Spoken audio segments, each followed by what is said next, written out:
Hello friends, सभी को नमस्कार। आज अपन स्टडी करेंगे NCERT class 11 unit 3 chapter number 8 cell the unit of life. So my dear friends, आज अभी सभी सबसे इम्पोर्टेंट कंटेंट यहाँ पर स्टडी कर रहे हैं न्यूक्लियस। तो न्यूक्लियस को ब्रेन ऑफ सेल कहा करते हैं। और यहाँ पर देखिए कि न्यूक्लियस सिर्फ यूकैरियोटिक सेल में पाया जाता है। और ये देखिए यहाँ पर ये सेल है यूकैरियोटिक सेल। और यूकैरियोटिक सेल के अंदर ये सेंट्रल पोजीशन में न्यूक्लियस होता है। और न्यूक्लियस के अंदर क्रोमैटिन मटेरियल होता है और क्रोमैटिन कंडेंस होकर ये क्रोमोसोम बनाती है। और क्रोमेटिड्स कंडेंस होकर क्रोमोसोम ये यहाँ पर दिखाई दे रहा है क्रोमोसोम। ये कॉइल्ड स्ट्रक्चर होता है। और ये यहाँ पर ये nucleosome model solenoid fibres nucleosomes ये यहाँ पर दिखाई दे रहे हैं हिस्टोन प्रोटीन्स। और ये डीएनए डीएनए क्या है कि ये डीएनए यहाँ पर दिखाई दे रहा है double spiral ladder like structure होता है। और डीएनए का एक सेगमेंट जीन होता है और जीन में बेस पेयर होते हैं। तो फ्रेंड्स, यहाँ पर न्यूक्लियस का आगे जानेंगे कि न्यूक्लियस के बारे में कि न्यूक्लियर ऑर्गेनाइजेशन सेल के अंदर कैसा होता है। तो फ्रेंड्स, ये स्पाशियल यानी कि स्थान विषयक डिस्ट्रीब्यूशन होता है क्रोमैटिन मटेरियल का। न्यूक्लियस सेल के अंदर होता है, सेंट्रल में होता है। और ये यहाँ पर देखिए कि ये न्यूक्लियस का क्रोमैटिन मटेरियल दिखाई दे रहा है पूरा। ये ब्लू कलर से ये क्रोमैटिन मटेरियल दिखाई दे रहा है। न्यूक्लियस ये सेल ऑर्गेनेल है। और इसका पहला डिस्क्रिप्शन रॉबर्ट ब्राउन ने अर्ली एज ए 1831 वन में किया है। तो ये रॉबर्ट ब्राउन ये साइटोलॉजिस्ट है। इन्होंने सेल का पहले डिस्क्रिप्शन किया है न्यूक्लियस का सेल के अंदर। लेटर ये न्यूक्लियस के अंदर ये मटेरियल जो भी दिखाई दे रहा है न्यूक्लियस का, ये स्टेन्ड बेसिक डाइज में किया है। फ्यूल जीन नाम के ये बेसिक डाई है। और basic dyes Feulgen positive charge होता है और ये नेगेटिव चार्ज डीएनए और आरएनए को बाइंड करता है। तो ये बेसिक डाई में जो स्टेन्ड किया था फ्यूल जीन में, तो उन्होंने उसको ये न्यूक्लियस के अंदर जो भी ये फाइबर्स लाइक दिखाई दे रहा है उसे क्रोमेटिन कहा है फ्लेमिंग ने। तो ये पर दिखाई दे रहा है फ्लेमिंग का पिक्चर या फोटोग्राफ। तो ये वही बात किसकी, न्यूक्लियर ऑर्गेनाइजेशन के न्यूक्लियस की। तो आप इस पिक्चर में देखिए कि पूरा दिखाई दे रहा है क्रोमेटिन मटेरियल। तो ये न्यूक्लियस आपको इंटरफेस सेल डिवीजन की इंटरफेस भी दिखाई देता है। ये न्यूक्लियर एनवलप में बाइंड होता है, डिस्टिंक्ट होता है chromosomes in the form of a thread like chromatin दिखाई दे रहा है। तो रॉबर्ट ब्राउन ने इसका डिस्क्रिप्शन किया। और ये क्रोमेटिन नाम ये न्यूक्लियस के अंदर जो थ्रेड लाइक स्ट्रक्चर दिखाई दे रहे हैं यहाँ पर, यही दोनों ही पिक्चर में थ्रेड लाइक स्ट्रक्चर दिखाई दे रहे हैं, इसे क्रोमेटिन ये वॉल्टर फ्लेमिंग ने कहा है। तो ये वही बात किसकी, ये रॉबर्ट ब्राउन की और फ्लेमिंग की। नेक्स्ट देखेंगे कि यदि ये न्यूक्लियस इंटरफेज न्यूक्लियस यानी कि इंटरफेज क्या होती है सेल डिवीजन में, प्लांट सेल हो या एनिमल सेल, उस सेल डिवीजन में न्यूक्लियस जब डिवाइडिंग नहीं होता, एज ये हाईली एक्सटेंडेड होता है, इलेबरेट होता है न्यूक्लियो प्रोटीन फाइबर से। इस डायग्राम में देखिए ये क्रोमेटिन न्यूक्लियो प्रोटीन के फाइबर्स है। और ये न्यूक्लियो प्रोटीन के फाइबर्स उसे क्रोमेटिन कहा करते हैं। और ये न्यूक्लियर मैट्रिक्स उसमें पाया जाता है। और वन और मोर स्पेरिकल उसमें ये न्यूक्लियस के अंदर बॉडीज होती है, उसे न्यूक्लियोला कहते हैं। और सिंगल में कहते हैं तो उसे न्यूक्लियोलस कहते हैं। ये यहाँ पर देखिए न्यूक्लियोलस आपको दिखाई दे रहा है न्यूक्लियर एनवलप के अंदर। तो न्यूक्लियर एनवलप क्या होता है, ये कंसिस्ट करता है टू पैरेलल मेम्ब्रेन्स होते हैं। और उस पैरेलल मेम्ब्रेन्स में यहाँ पर देखिए कि न्यूक्लियर मेम्ब्रेन यहाँ पर दिखाई दे रहा है, आउटर न्यूक्लियर मेम्ब्रेन और इनर न्यूक्लियर मेम्ब्रेन, ये पैरेलल मेम्ब्रेन होते हैं। और उनके बीच में जो भी स्पेस होता है उसे पेरी न्यूक्लियर स्पेस कहते हैं। तो ये पेरी न्यूक्लियर स्पेस यहाँ पर दिखाई दे रहा है, येलो कलर से मैंने हाईलाइट किया है, इसे पेरी न्यूक्लियर स्पेस कहेंगे भाई।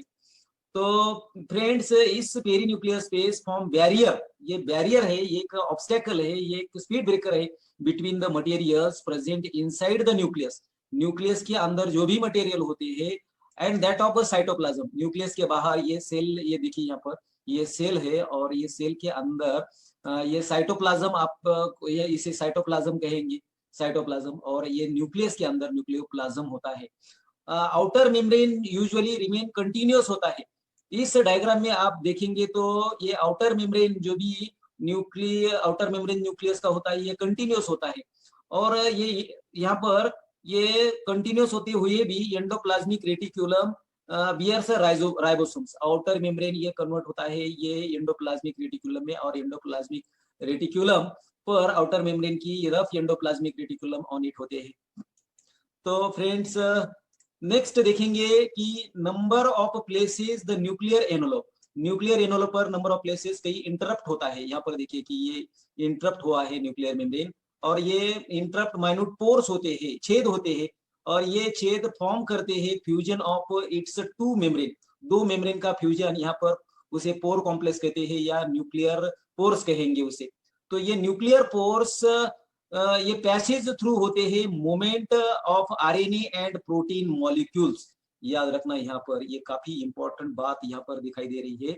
न्यूक्लियर पोर्स, ये जो पोर कॉम्प्लेक्स होता है, यहाँ पर क्या होता है, पैसेज यानी कि रास्ता होता है, किसका रास्ता होता है, मोमेंट ऑफ आरएनए और प्रोटीन मॉलिक्यूल्स, यानी कि न्यूक्लियस के अंदर ये जो भी क्रोमैटिन मटेरियल होता है, तो उस न्यूक्लियोप्लाज्म में और क्रोमैटिन मटेरियल में आरएनए फॉर्म होते हैं और प्रोटीन मॉलिक्यूल भी फॉर्म होते हैं, और ये आरएनए और प्रोटीन मॉलिक्यूल इसका मूवमेंट जो होता है, तो ये दोनों डायरेक्शन से between the nucleus and cytoplasm.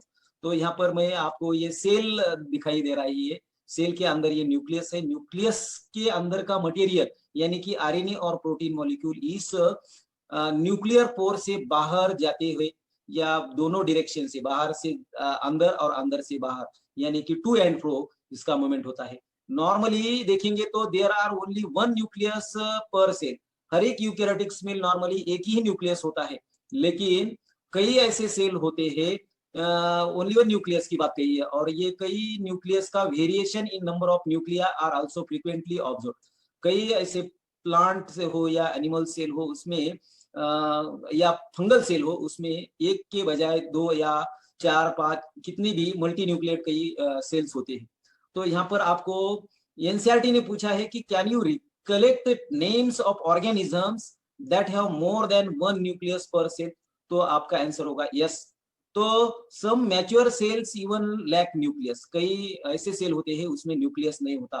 तो ऐसे कौन से सेल होते हैं कि न्यूक्लियस नहीं होता, तो इरिथ्रोसाइट्स यानी कि RBC, red blood corpuscles in the blood, mammals में ये ब्लड पाया जाता है, और प्लांट में sieve tube cells of vascular plants, इसमें न्यूक्लियस नहीं होता।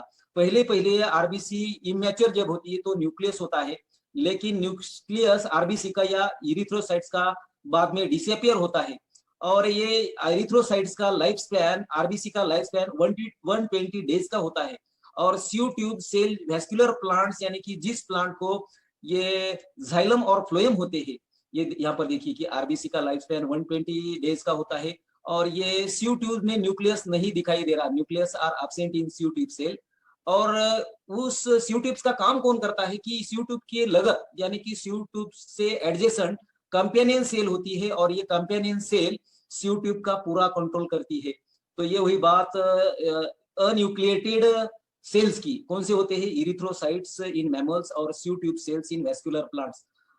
यहाँ पर एनसीईआरटी ने पूछा है कि can you recollect the name of organism that have more than one nucleus per cell, कई ऐसे ऑर्गेनिज्म होते हैं उसमें एक न्यूक्लियस की बजाय वो ज्यादा न्यूक्लियस होते हैं।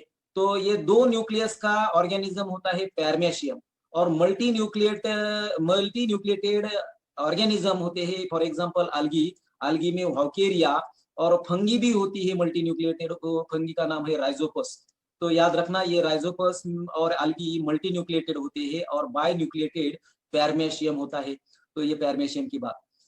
Would you consider these cells as a living, उसे से लिविंग सेल कहते हैं का? उसके पहले माय डियर फ्रेंड्स यहाँ पर और एक बात जानेंगे कि आपके बॉडी में जो भी बोन्स होते हैं उस बोन के अंदर बोन मैरो होता है, व्हाइट बोन मैरो और yellow bone, sorry red bone marrow और येलो बोन मैरो, और स्ट्रेटेड मसल ये एनिमल्स में पाए जाते हैं। एनिमल्स में बोन मैरो भी पाया जाता है उस बोन मैरो में, और स्ट्रेटेड मसल्स की सेल में वो मल्टी न्यूक्लिएट होते हैं। याद रखना, काफी इंपॉर्टेंट यहाँ पर बात कर रहा हूँ।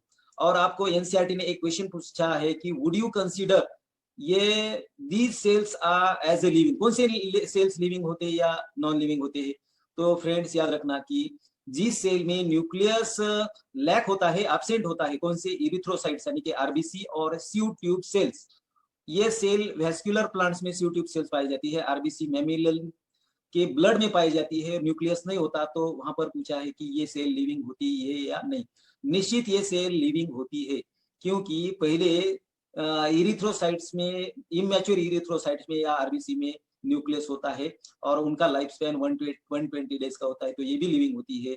और ये CO tube cells vascular plants यानी कि जाइलम और फ्लोएम, जाइलम यानी कि पानी एब्जॉर्ब करने वाला, कंडक्ट करने वाला, या फ्लोएम यानी कि फूड मटेरियल कंडक्ट करने वाले सेल्स में ये यहाँ पर CO ट्यूब सेल दिखाई दे रहा है। CO ट्यूब सेल में न्यूक्लियस नहीं होता, लेकिन उसका कंट्रोल कॉम्पेनियन सेल, लगत की सेल करती है। तो ये वही बात किसकी, लिविंग की, किसकी, इरिथ्रोसाइट्स और CO ट्यूब सेल्स की। नेक्स्ट देखेंगे भाई कि स्ट्रक्चर ऑफ न्यूक्लियस क्या होता है। आपको थ्योरी एग्जाम में भी पूछेंगे और ये नीट में भी पूछेंगे। तो typical interphase nucleus contain nuclear envelope. तो टिपिकल इंटरफेज क्या होता है कि सेल डिवीजन की प्रोसेस में जो सेल पहले प्रिपेयर होती है सेल डिवीजन के लिए, उसका डिवीजन नहीं होता, उसे इंटरफेस कहते हैं। और उस सेल में न्यूक्लियोप्लाज्म, न्यूक्लियोलस और क्रोमैटिन नेटवर्क होता है। यहाँ पर देखिए कि ये न्यूक्लियस का स्ट्रक्चर है। इस डायग्राम में देखेंगे कि ये सेल का स्ट्रक्चर, सेल के अंदर न्यूक्लियस, न्यूक्लियस और सेल का मेम्ब्रेन, सेल के मेम्ब्रेन के अंदर साइटोप्लाज्म दिखाई दे रहा है और साइटोप्लाज्म में सेंटर में न्यूक्लियस दिखाई दे रहा है। तो इस न्यूक्लियर एनवलप को कैरियोथिका कहते हैं। कैरियो यानी कि न्यूक्लियस और थिका यानी कि मेम्ब्रेन। और ये nuclear envelope separate from the cytoplasm by envelope. तो यहाँ न्यूक्लियस को एनवलप दिखाई दे रहा है और ये सेपरेट करता है साइटोप्लाज्म को। तो ये न्यूक्लियर एनवलप डबल मेम्ब्रेन होता है। और ये डबल मेम्ब्रेन होती है, एक मेम्ब्रेन आउटर मेम्ब्रेन होता है, आउटर मेम्ब्रेन कहेंगे उससे, दूसरा मेम्ब्रेन इनर होता है। यहाँ पर देखिए ये आउटर मेम्ब्रेन और ये इनर मेम्ब्रेन। उस बीच में ये आउटर और इनर मेम्ब्रेन में ये सेपरेट होता है पेरी न्यूक्लियर स्पेस। तो पेरी न्यूक्लियर यानी कि ये पेरीफेरी रीजन में पाया जाता है न्यूक्लियस, और उस दोनों मेम्ब्रेन के बीच में जो भी स्पेस होता है उसे पेरी न्यूक्लियर स्पेस कहते हैं। यहाँ पर हाईलाइट कर रहा हूँ। तो ये आपको फंक्शंस क्या होते हैं न्यूक्लियर एनवलप के, ये तो डबल मेम्ब्रेन का होता है भाई। तो ये कंसर्न होता है nucleocytoplasmic exchange of necessary material. Cyto nucleo यानी कि न्यूक्लियस और साइटोप्लाज्म यानी कि साइटोप्लाज्म। यहाँ पर दिखाई दे रहा है साइटोप्लाज्म, ये दिखाई दे रहा है न्यूक्लियस। तो इस दोनों में एक्सचेंज ऑफ मटेरियल होगा, एक्सचेंज ऑफ मटेरियल होगा। तो ये मटेरियल ऑफ एक्सचेंज कहाँ से होगा कि न्यूक्लियस पर कई पोर्स पाए जाते हैं, उसे न्यूक्लियर पोर्स कहते हैं। यहाँ पर देखिए न्यूक्लियर पोर कॉम्प्लेक्स। तो ये साइटोप्लाज्मिक और न्यूक्लियोसाइटोप्लाज्मिक एक्सचेंज की बात कही है यहाँ पर। साइटोप्लाज्म में जो भी मटेरियल होती है तो न्यूक्लियस के अंदर जाएंगे, और न्यूक्लियस के अंदर जो भी ऑर्गेनिक और इनऑर्गेनिक मटेरियल होंगे वो साइटोप्लाज्म में जाएंगे। टू एंड फ्रो की बात। तो ये प्रोवाइड करता है ये nuclear envelope surface area for attachment of organelle such as. कौन से ऑर्गेनेल न्यूक्लियर एनवलप पर होते हैं, याद रखना, न्यूक्लियर एनवलप पर एंडोप्लाज्मिक रेटिकुलम होता है और क्रोमैटिन मटेरियल भी अंदर न्यूक्लियस के अंदर होता है। ये दिखाई दे रहा है क्रोमैटिन मटेरियल, और डीएनए एसोसिएटेड प्रोटीन होते हैं क्रोमैटिन मटेरियल में। Outer nuclear membrane gives rise of vesicle. देखिए यहाँ पर ये आउटर न्यूक्लियर मेम्ब्रेन जो दिखाई दे रहा है, कई इस आउटर न्यूक्लियर मेम्ब्रेन पर वेसिकल्स होते हैं और fuse eventually gives rise to endoplasmic reticulum. ये दिखाई दे रहा है आपको एंडोप्लाज्मिक रेटिकुलम। तो ये वही बात किसकी, न्यूक्लियर एनवलप की। और nuclear envelope consist nuclear membranes, ये दो मेम्ब्रेन होते हैं आउटर और इनर मेम्ब्रेन। दो मेम्ब्रेन के बीच में पेरी न्यूक्लियर स्पेस होता है। ये पेरी न्यूक्लियर स्पेस यहाँ पर हाईलाइट कर रहा हूँ, आउटर और इनर मेम्ब्रेन के बीच में। और ये न्यूक्लियर पोर्स भी होते हैं, उसे पोर कॉम्प्लेक्स कहते हैं। और उसे वहां पर पोर कॉम्प्लेक्स पर एन्युली होती है। यहाँ पर ये देखिए ये पोर कॉम्प्लेक्स का पिक्चर यहाँ पर दिखाई दे रहा है, ये दिखाई दे रही है एन्युली, एन्युली का पार्ट है। और सेंट्रल ग्रैन्यूल्स भी होते हैं। कहाँ पाए जाते हैं सेंट्रल ग्रैन्यूल्स, ये सेंट्रल ग्रैन्यूल्स यहाँ पर दिखाई दे रही है, सेंट्रल ग्रैन्यूल 2 नंबर का। और ये सेंट्रल ग्रैन्यूल्स होते ही कई फाइब्रस लैमिना होते हैं। यहाँ पर देखिए कि इनर न्यूक्लियर मेम्ब्रेन के अंदर ये लैमिना होता है, ये फाइब्रस का होता है, ये लैमिना प्रोटीन का बनता है। और न्यूक्लियर मेम्ब्रेन की बात करते हैं तो न्यूक्लियस ये सराउंड होता है दो न्यूक्लियर मेम्ब्रेन से, 2 न्यूक्लियर मेम्ब्रेन होते हैं, आउटर और इनर। ईच मेम्ब्रेन आउटर हो या इनर हैज, याद रखना काफी इंपॉर्टेंट बात कह रहा हूँ दोस्तों, ये हर एक मेम्ब्रेन आउटर हो या inner membrane has a try laminar unit membrane. 3 लैमिने की यूनिट मेम्ब्रेन स्ट्रक्चर होता है। और ये 3 लैमिने का unit try laminar unit membrane का स्ट्रक्चर उसे ये बनता है टू लिपिड बाइलेयर्स। ये देखिए यहाँ पर two lipid bi, outer membrane two lipid bilayer का मेम्ब्रेन है, और इनर भी मेम्ब्रेन टू लिपिड बाइलेयर का होता है। और ये आउटर हो या इनर, ये ट्राई लैमिनार यूनिट मेम्ब्रेन कहेंगे, याद रखना मेरे दोस्तों। आउटर न्यूक्लियर मेम्ब्रेन कम्युनिकेट करता है, यहाँ पर देखिए outer nuclear membrane communicate with, किससे कम्युनिकेट करता है outer nuclear membrane? Endoplasmic reticulum से एट सेवरल पॉइंट। ये हर एक पॉइंट पर नहीं होता, सेवरल पॉइंट्स पर इस आउटर न्यूक्लियर मेम्ब्रेन पर एंडोप्लाज्मिक रेटिकुलम पाए जाते हैं। और इनर मेम्ब्रेन न्यूक्लियर मेम्ब्रेन ये एसोसिएट होता है, शॉर्ट में लिखा है एनएम यानी कि nuclear membrane, with dense material termed as a fibrous lamina. तो इनर न्यूक्लियर मेम्ब्रेन पर फाइबरस लैमिना होता है। यहाँ पर इस डायग्राम में देखिए ऊपर की, यहाँ पर दिखाई दे रहा है, रेड कलर से हाईलाइट किया है फाइबरस लैमिना। याद रखिए ये फाइबरस लैमिना, इसे लैमिना का हाईलाइट किया है इसे, तो फाइबरस लैमिना ये प्रोटीन होता है और ये अटैच होता है इनर सरफेस को। आपको छोटी छोटी बातें काफी इंपॉर्टेंट मायने रखती है, तो याद रखना चाहिए आपको। फ्रेंड्स, ये पेरी न्यूक्लियर स्पेस कहाँ पर पाया जाता है? यहाँ पर हाईलाइट किया है कि दोनों मेम्ब्रेन, आउटर न्यूक्लियर मेम्ब्रेन या इनर न्यूक्लियर मेम्ब्रेन के बीच में जो पेरी न्यूक्लियर स्पेस होता है, तो ये filled with fluid similar to fluid of endoplasmic reticulum. Endoplasmic reticulum में जो फ्लूइड यहाँ होता है, तो उस फ्लूइड से ही ये पेरी न्यूक्लियर स्पेस फील होता है। और ये स्पेस का फंक्शन क्या होता है, ये आपको कहीं पर भी नहीं मिलेगा। ये peri nuclear space use as a separation, किसका separation? Nucleus from the surrounding cytoplasm. ये पेरी न्यूक्लियर स्पेस, और ये अंदर न्यूक्लियस और सराउंडिंग का क्या होता है? साइटोप्लाज्म होता है। तो उसको सेपरेशन करता है ये पेरी न्यूक्लियर स्पेस। तो ये हुई बात पेरी न्यूक्लियर स्पेस की। थर्ड है, देखेंगे न्यूक्लियर पोर्स क्या होते हैं। तो न्यूक्लियर मेम्ब्रेन पर, आउटर मेम्ब्रेन हो या इनर मेम्ब्रेन पर, कई पोर्स होते हैं, और ये प्रोटीन लाइन्ड चैनल्स होते हैं। याद रखना न्यूक्लियर पोर्स ये क्या है? Protein lined channel. कहां पर? In the nuclear envelope. और ये न्यूक्लियर पोर्स का फंक्शन क्या है कि न्यूक्लियर पोर्स रेगुलेट्स करते हैं transportation of molecules between nucleus and cytoplasm. तो न्यूक्लियस के अंदर जो भी न्यूक्लियोप्लाज्म होता है, न्यूक्लियोप्लाज्म में ऑर्गेनिक और इनऑर्गेनिक मॉलिक्यूल्स होते हैं, और साइटोप्लाज्म में ऑर्गेनिक और इनऑर्गेनिक कई मॉलिक्यूल्स होते हैं, केमिकल मॉलिक्यूल्स।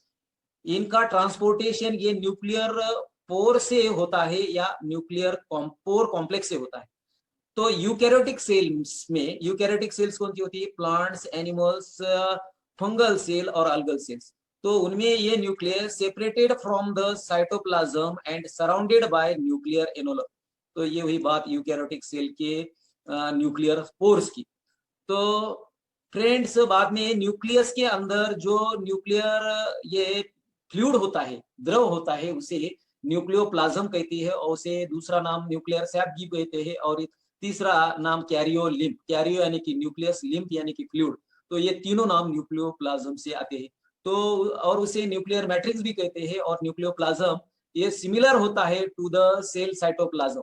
यहाँ पर देखिए ये न्यूक्लियस है, और न्यूक्लियस के बाहर ये सेल दिखाई दे रहा है, और सेल मेम्ब्रेन या प्लाज्मा मेम्ब्रेन। और प्लाज्मा मेम्ब्रेन के अंदर क्या होगा? साइटोप्लाज्म होगा। क्या होगा? Cytoplasm, cytoplasm. और साइटोप्लाज्म और ये न्यूक्लियोप्लाज्म, न्यूक्लियस का डबल मेम्ब्रेन है, आउटर और इनर, इसके अंदर भी प्लाज्म होता है, फ्लूइड होता है, उसे न्यूक्लियोप्लाज्म कहते हैं। और न्यूक्लियोप्लाज्म के प्लाज्म में क्या पाया जाता है? न्यूक्लियोलस और क्रोमैटिन। यहाँ पर दिखाई दे रहे हैं न्यूक्लियोलस और ये क्रोमैटिन, ये थ्रेड लाइक स्ट्रक्चर होते हैं इंटरफेजिक न्यूक्लियस में। Large and more numerous nucleoli. यदि न्यूक्लियोलस की संख्या ज्यादा होती है या उसे न्यूक्लियोलाई कहेंगे, और सिंगुलर को न्यूक्लियोलस कहेंगे।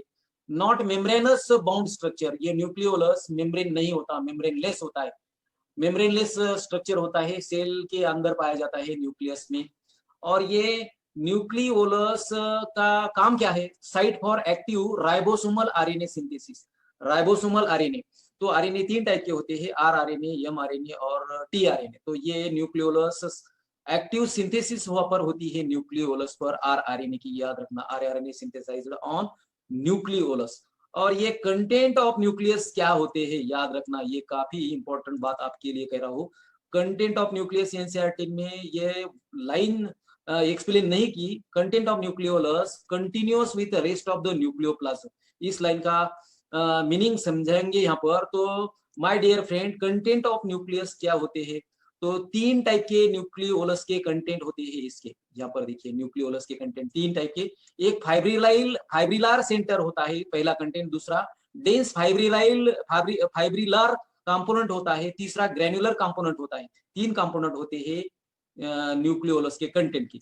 तो यहाँ पर आप जीन्स चैप्टर में पढ़ेंगे कि ट्रांसक्रिप्शन यानी कि डीएनए आरएनए बनाता है, एमआरएनए स्पेशली उसे ट्रांसक्रिप्शन कहते हैं।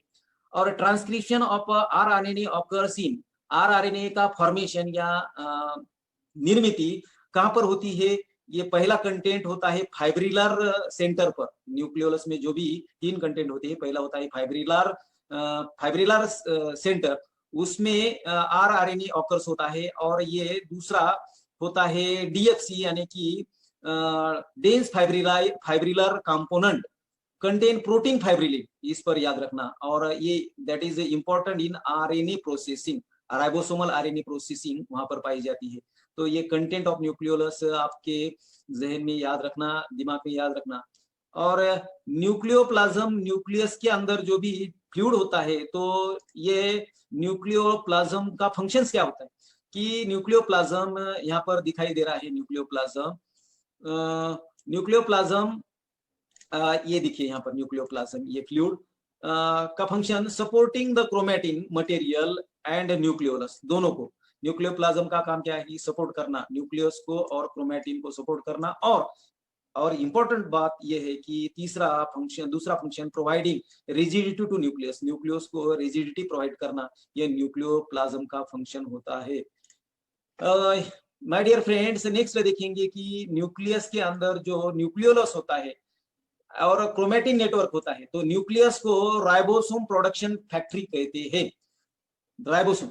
तो ये न्यूक्लियोलस पहले डिस्कवर किया था फोंटाना नाम के ये साइटोलॉजिस्ट, इन्होंने इनका डिस्कवरी की है। फोंटाना का यहाँ पर दिखाए, फेलिक फोंटाना, इन्होंने न्यूक्लियोलस की डिस्कवरी की है। और ये न्यूक्लियोलस सब organelle of the nucleus, nucleus के अंदर पाए जाने वाला ऑर्गेनेल उसे न्यूक्लियोलस कहते हैं। और ये सब ऑर्गेनेल होता है न्यूक्लियस का। ये न्यूक्लियस राउंड नॉन मेम्ब्रेनस होता है, याद रखना, नॉन मेम्ब्रेनस बॉडी, मेम्ब्रेन नहीं होता। Located inside the nucleus, only eukaryotic cell में ही न्यूक्लियोलस होता है, न्यूक्लियस के अंदर नॉन मेम्ब्रेनस बॉडी। तो ये न्यूक्लियोलस किसी से बनता है? आरएनए से न्यूक्लियोलस बनता है, डीएनए से न्यूक्लियोलस बनता है, और प्रोटीन से बनता है।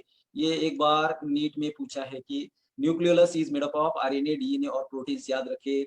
न्यूक्लियोलस क्या बनाता है, फंक्शन क्या है कि राइबोसोमल सब यूनिट्स बनाता है। कहाँ, किससे बनाता है कि प्रोटीन से, न्यूक्लियोप्लाज्म में पाए जाने वाले प्रोटीन से राइबोसोमल सब यूनिट बनते हैं, और उसे राइबोसोमल आरएनए कहते हैं।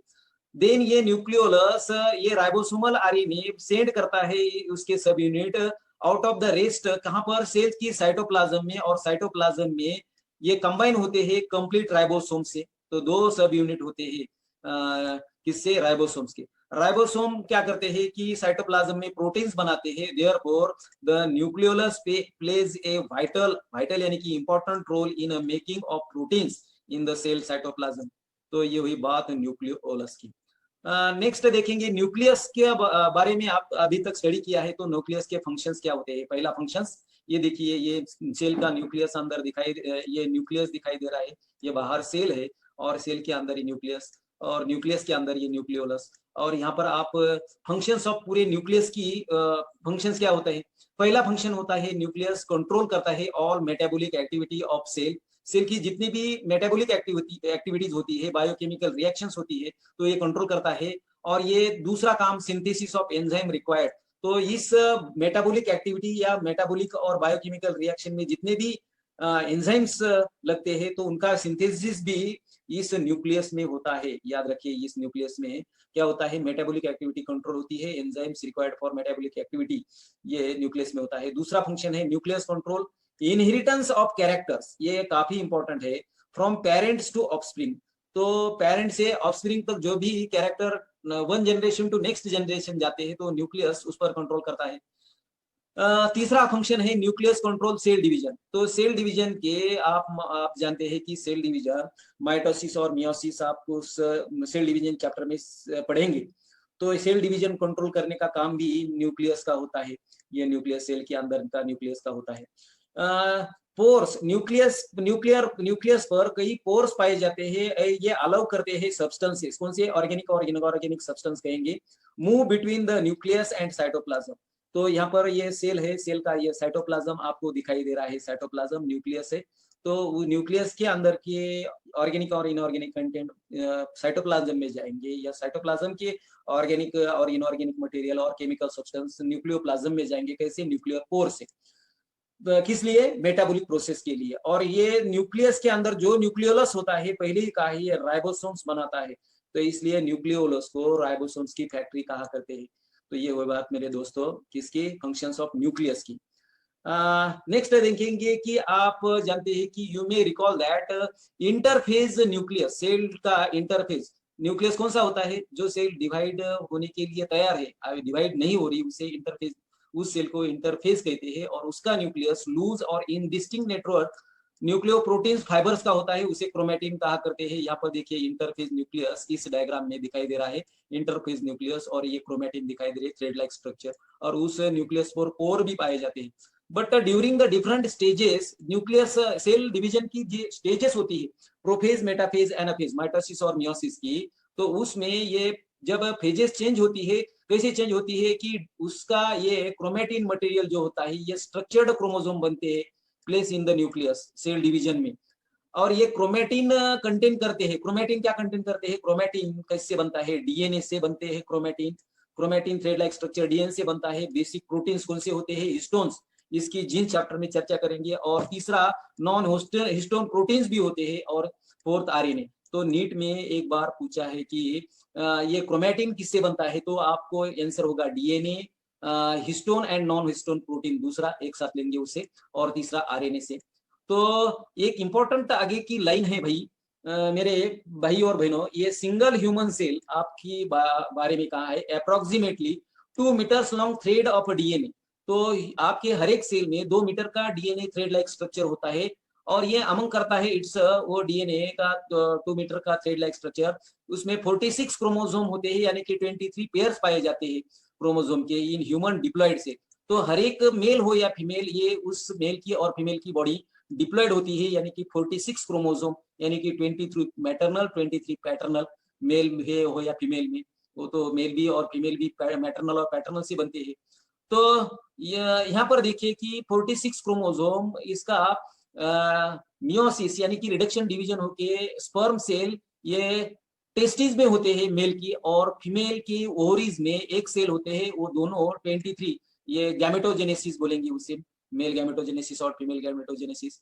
वो जेनेटल ऑर्गन टेस्टिस मेल और फीमेल की ओवरी में ये डिप्लॉइड सेल हैप्लॉइड बनती है। और जब फर्टिलाइजेशन की बात आती है मेल और फीमेल की, तो फर्टिलाइजेशन में मेल कैरी करेगा 23 स्पर्म्स, और फीमेल कैरी करेगी 23 नंबर ऑफ क्रोमोसोम इन हर एग सेल, और स्पर्म में 23 क्रोमोसोम हो जाएंगे। 23 + 23 उसका फर्टिलाइजेशन फीमेल की फॉलोपियन ट्यूब में होगा। और ये 23 और 23 क्रोमोसोम्स जो भी वो फ्यूज होते हैं, और उसका डिप्लॉइड जाइगोट बन जाता है, और ऑर्गेनिज्म की बॉडी डिप्लॉइड बन जाती है।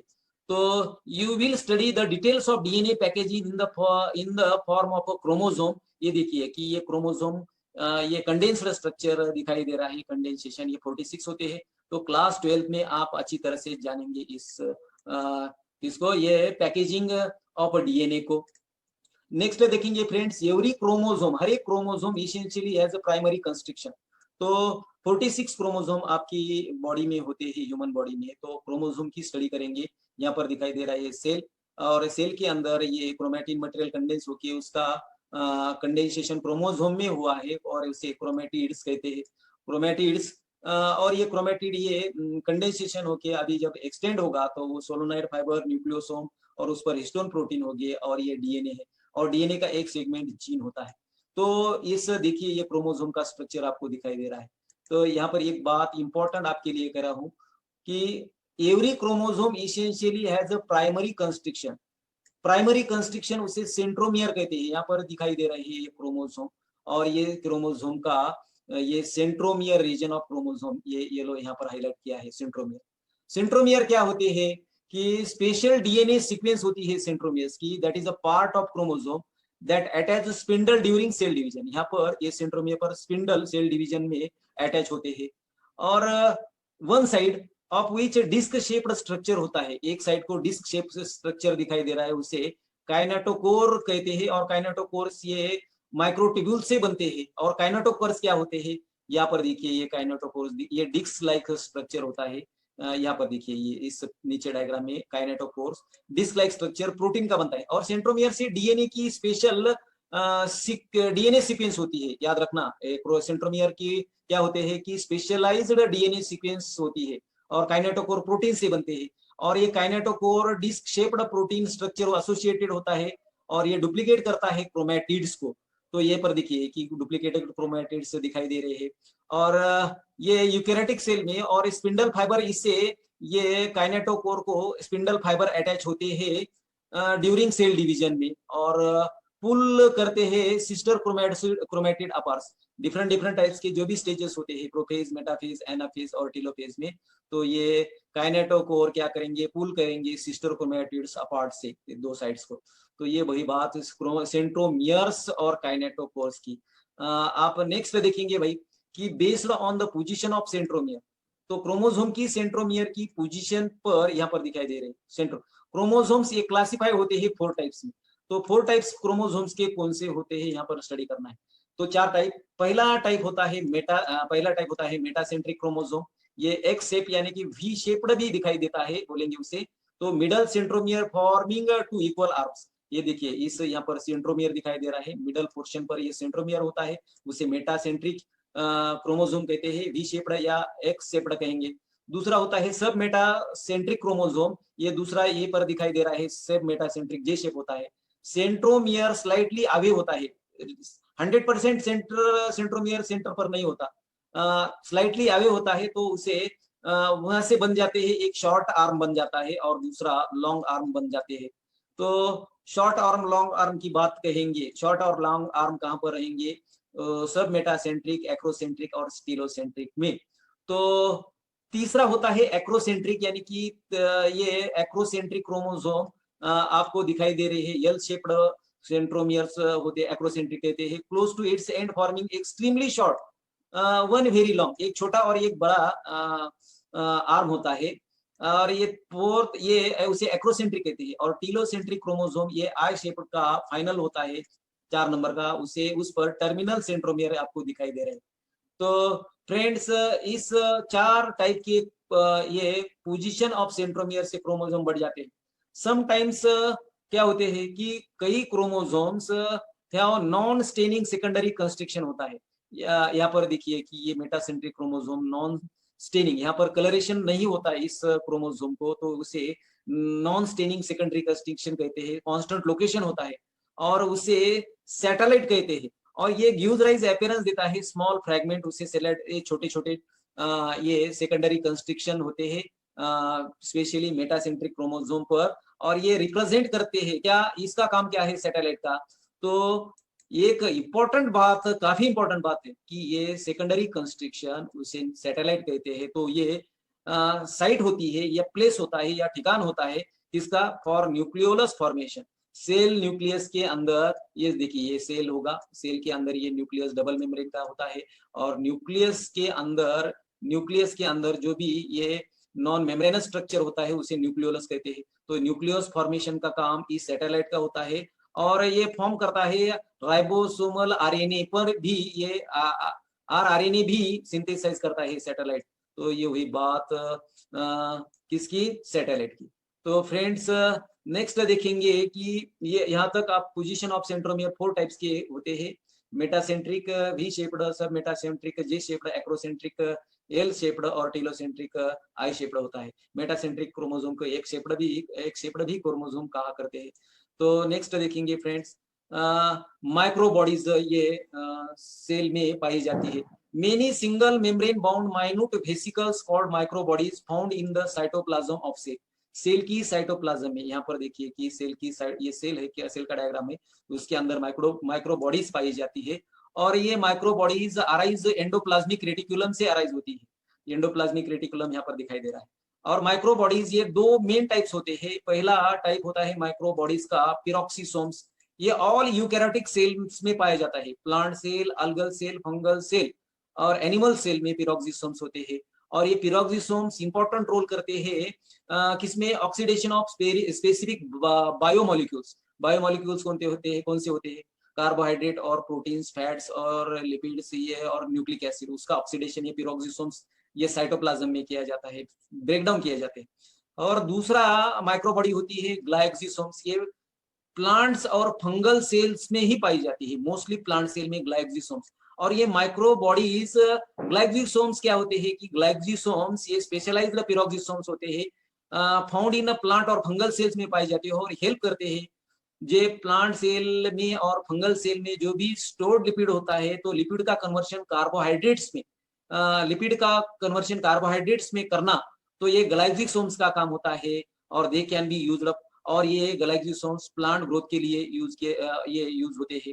और micro bodies contain various enzyme, बहुत सारे एंजाइम्स होते हैं माइक्रो बॉडीज में, और दे present in micro bodies in plants में भी पाई जाती है, प्रोटोजोआंस में पाई जाती है, एनिमल्स में। और ये काफी इंपॉर्टेंट बात कह रहा हूँ, माइक्रो बॉडीज ये कैपेसिटी होती है प्लांट और एनिमल सेल रेस्पिरेशन में। तो ये रेस्पिरेशन चैप्टर में आप काफी अच्छी तरह से इसका स्टडी करेंगे भाई। तो माय डियर फ्रेंड्स, यहाँ पर आप स्टॉप करते हैं, इस वीडियो को अंत तक देखिए, लाइक करिए और सब्सक्राइब करिए। थैंक